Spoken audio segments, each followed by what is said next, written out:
Group in Abuja, Mr. Bulama Yusuf, give us a welcome address. Good morning, everyone. You're all welcome to our IO extended event. I hope you're all excited to be here. Okay, so welcome.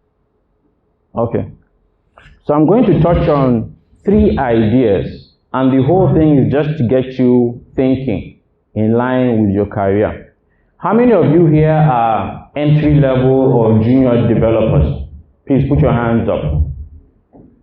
Okay, so I guess the rest are more advanced or intermediate. Now, I find it ironic, right? This thing of remote and on-site.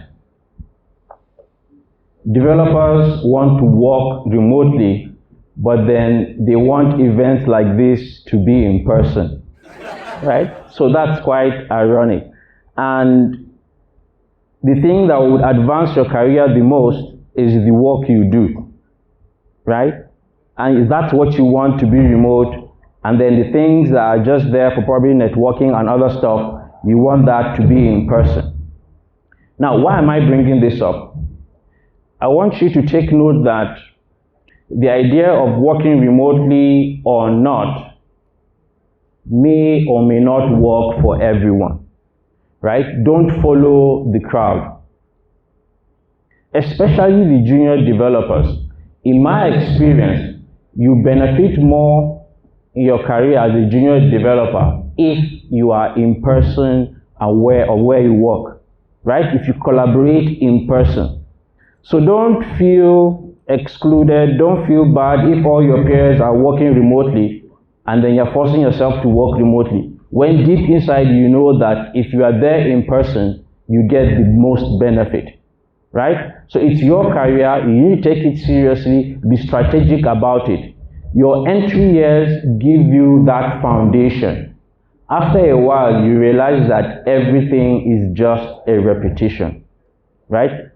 So once you learn a programming language, you learn the structure, you learn the constructs, you can use that to learn any other language.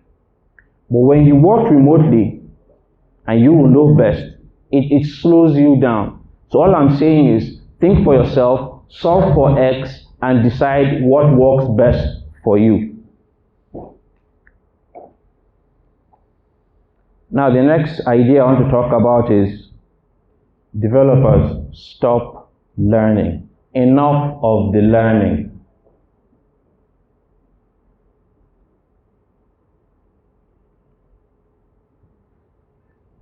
Or at least stop learning the wrong way. Learning is a byproduct of what your true role as a developer is. And your role as a developer is to solve problems.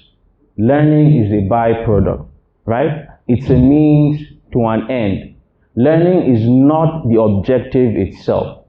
If you make learning your objective, then you are going to know all the online boot camps, all the online resources, all the online videos. Before you know it, you become a mobile, offline repository of all these videos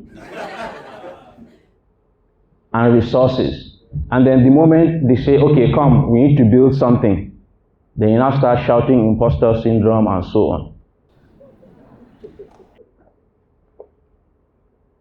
As a developer, your role is to solve problems. And because the world is getting digitized, you have an upper hand because you can teach computers the solutions to problems, right? So practice building things and find real life problems to solve with code. And as a tip, it's better for you to work on many small projects than to look for one large project to work on, right? So if you're working on a project that's taking you a year, you will not be as good as someone that does 12 small projects in that same year, right? So all I'm saying is think about it, roll up your sleeves, get your hands dirty, build stuff, and all this learning and knowledge will just be a byproduct. So the last thing I want to talk about is make the most of your time. Stop chasing things that are not worth your time. Right? So whatever you're going to invest your time in, ask yourself, what are you going to get out of it? How will this advance my career? I don't think lions chase bush rats. It's not worth the effort, right? The energy you put into catching that bush rat is not worth what you get back, the energy you get back from it. So stop making yourself at the low level. At a point, challenge yourself. Do you know what? I'm going to stop calling myself an entry-level developer and say I'm now intermediate, and go for projects that are challenging, that are outside your comfort zone. Right? You need to grow.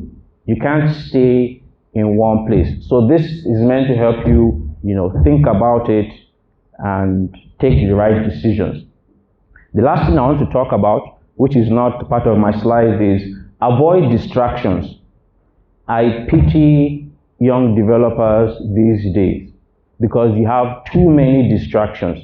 The world around you is so noisy, so colorful, so enticing that it's very hard for you to actually sit down and focus on what matters. But like I told you, the future belongs to those who master their trade. And you can't master your trade by being distracted by what is happening around you. So, thank you all for coming around. If I've dampened your mood, that was not the intention. It was just to get you thinking. Cheer up, have fun, and make sure that before you leave, you meet at least 3 new people. Events like this, will not automatically make you a better developer, but they improve and expand your network and give you more opportunities, right? So make sure you identify people you've never known before, walk up to them, tell them your name, find out what they do, and make new friends. So I want to tell you about this newsletter I have, bulama.io/newsletter. You guys should please sign up. I talk about things that help you advance your software development career. It's more tuned to intermediate and advanced level developers. But if you're starting out, do join. There'll be a bunch of tutorials that will be coming after that. Thank you.